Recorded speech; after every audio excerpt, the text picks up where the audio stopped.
میں نے ایک دفعہ ایک جملہ کہا تھا کہ یہ افغانستان میں آ تو گئے ہیں، شکست کھائیں گے، اور پھر یہ ان کی اخلاقی بنیاد ہی کوئی نہیں ہے، جھوٹ کی بنیاد پہ ساری چیز مبنی ہے، تو یہ تو نہیں کامیاب ہو سکتے۔ اور میں نے کہا کہ یہ چاکلیٹ کریم سولجرز ہیں امریکن، یہ افغانستان کے پہاڑوں کے اندر میلٹ کر جائیں گے، جیسے آئس کریم نہیں میلٹ کرتی، وہ کچھ بھی نہیں رہ جاتا اس کے اندر۔ میں کہا ویسے جل جائے، اس قدر تل ملائے اس کے اوپر، بے شمار ان کے لوگ آئے، یہ تم نے جملہ کیوں کہا؟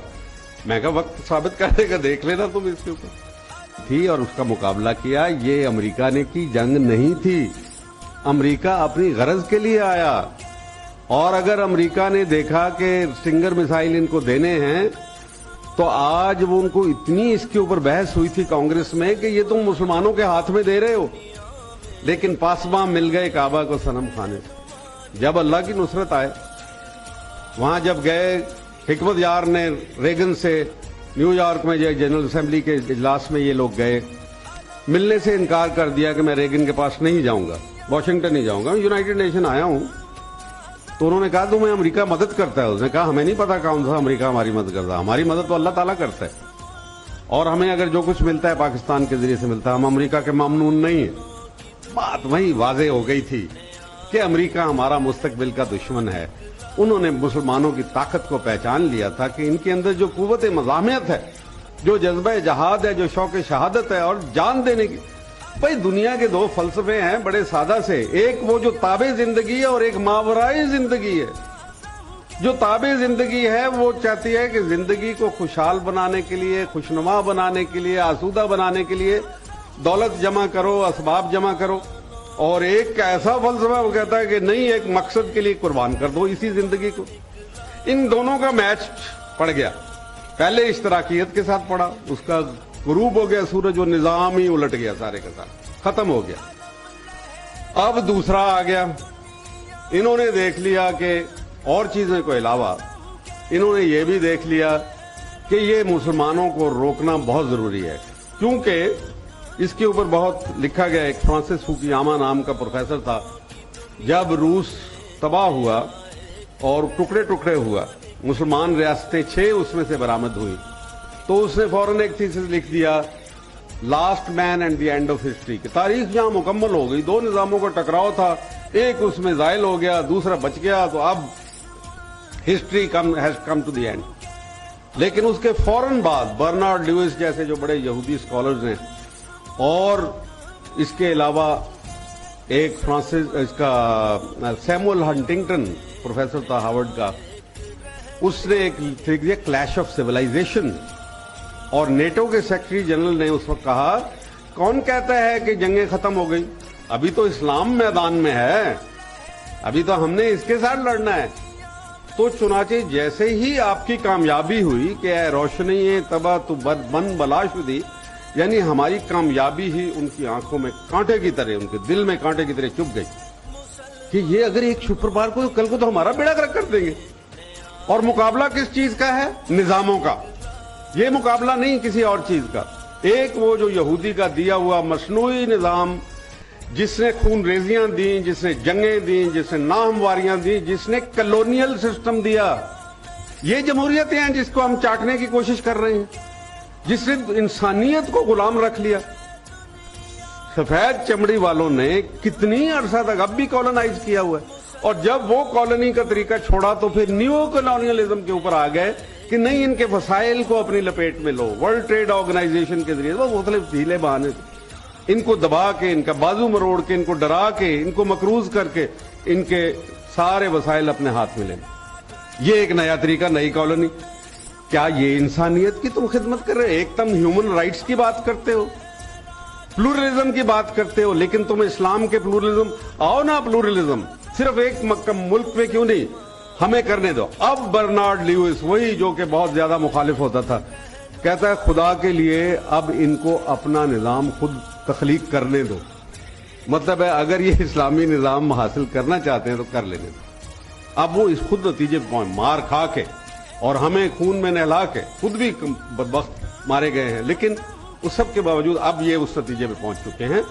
میں آپ کو بتا رہا ہوں ایک عظیم الشان مارکا، اور اتنی سستی جنگ تو آپ کہیں گے جی ہمارے اتنے مر گئے 35,000 مر، ٹھیک ہے، بہت واقعی درست ہے یہ، لیکن کبھی کوئی اتنی بڑی جنگ بھی 35,000 قربانیوں سے جیتی گئی ہے؟ روس نے روسی نظام کو ختم کرنے کے لیے 13 لاکھ افغانوں نے قربانیاں دیں، ہجرتیں کی، لیکن ان کو یہ تو بڑا سستا پڑ رہا ہے، ہم کو ان کو شکست دینا تو بڑا سستا پڑ رہا ہے، یہ تو کچھ بھی نہیں کیا، یہ تو ہیں ہی بڑے بودے۔ میں نے ایک دفعہ ایک جملہ کہا تھا کہ یہ افغانستان میں آ تو گئے ہیں، شکست کھائیں گے، اور پھر یہ ان کی اخلاقی بنیاد ہی کوئی نہیں ہے، جھوٹ کی بنیاد پہ ساری چیز مبنی ہے، تو یہ تو نہیں کامیاب ہو سکتے۔ اور میں نے ایک کہا کہ یہ چاکلیٹ کریم سولجرز ہیں امریکن، یہ افغانستان کے پہاڑوں کے اندر میلٹ کر جائیں گے، جیسے آئس کریم نہیں میلٹ کرتی، وہ کچھ بھی نہیں رہ جاتا اس کے اندر، میں کہا ویسے جل جائے، اس قدر تل ملائے اس کے اوپر، بے شمار ان کے لوگ آئے، یہ تم نے جملہ کیوں کہا؟ میں کہا وقت ثابت کرنے کا دیکھ لینا تم اس کے اوپر۔ تو آپ دیکھیں کہ اب یہ مارکا اختتام پذیر ہے، اور یہ افغانستان کو اللہ تعالیٰ نے پتہ نہیں کیا دی ہوئی ہے کہ 2 قومیں دنیا کے اندر رہ گئی ہیں، ایک حجاز کا عرب اور ایک افغانستان کا افغان یا پشتون کہہ لیں، لیکن افغان کہوں گا میں، ایک افغانستان قوم جو ہے، ان کو اللہ تعالیٰ نے پتہ نہیں کیا دیا ہوا ہے، ان بوریا نشینوں کو، ان کے پہاڑ کے وہ کہ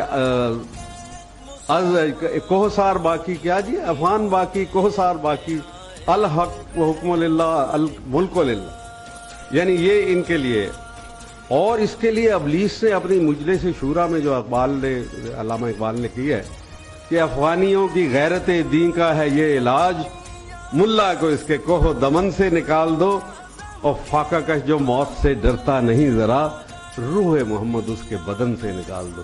یہ کرنے کے لیے آئے تھے، یہ جھگڑا یہ کرنے کے لیے آئے تھے۔ جھگڑے کی اصلی نوعیت یہ ہے کہ روح محمد ہمارے بدن سے نکال دی جائے، کشید کر لی جائے، اور ہمیں نئے نظام کا جو خواب ہم دیکھتے چلے آئے ہیں، پاکستان، افغانستان، دنیا کے سارے مسلمان، اس سارے نظام کو ہمیشہ کے لیے دفن کر دیا جائے، ان کے خوابوں کو ملیا میٹ کر دیا جائے۔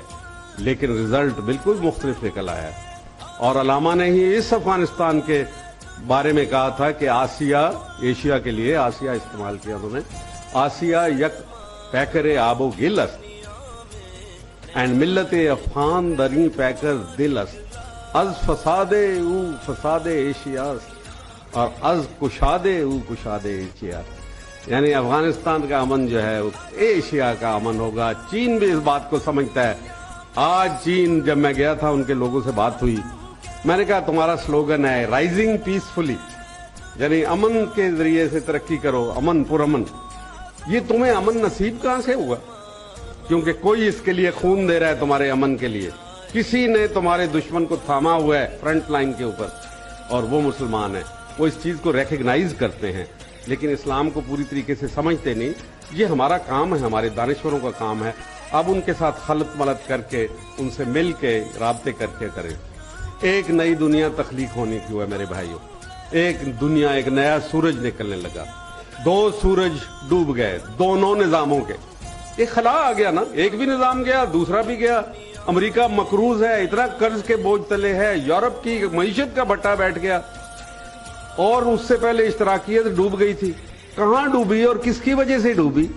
کیونکہ ایک اسلامی پاکستان اس خطے میں موجود تھا، اس سے پہلے کبھی ایسا نہیں ہوا۔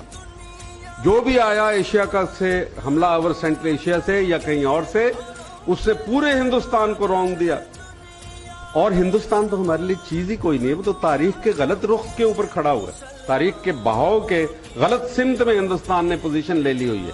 اسی لیے اب ان کو مجبوری ہو رہی ہے، معاہدات کرو، یہ کرو وہ کرو۔ کٹ پتلی حکمرانوں کے ساتھ تم معاہدات سے کیا حاصل کرو گے؟ ہمیں کوئی فکر نہیں اس کی۔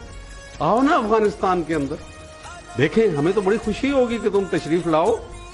تمہاری یہ ایک سازشی موجودگی ہے، اس سے بہتر ہے کہ تم کھل کے آؤ، پھر ہمیں بھی پتہ چلے کہ ہم نے کس طریقے سے جنگ کرنی۔ الحمدللہ بہت بڑا واقعہ ہونے کو ہے، بہت بڑا واقعہ ہونا ہے، اور پاکستان نے اپنی منزل پانی ہے۔ لیکن ہمیں کیا کرنا؟ Now this is what is important۔ ہم نے دیکھ لیا کہ چند دنوں سے بجلی نہیں جا رہی، کیونکہ جوتے مارے ہیں آپ لوگوں نے کھڑے ہو کے، پارٹیوں میں تقسیم ہو کے، وہاں کوئی پیپل پارٹی والا نہیں تھا، وہ کوئی تحریک انصاف والا نہیں تھا،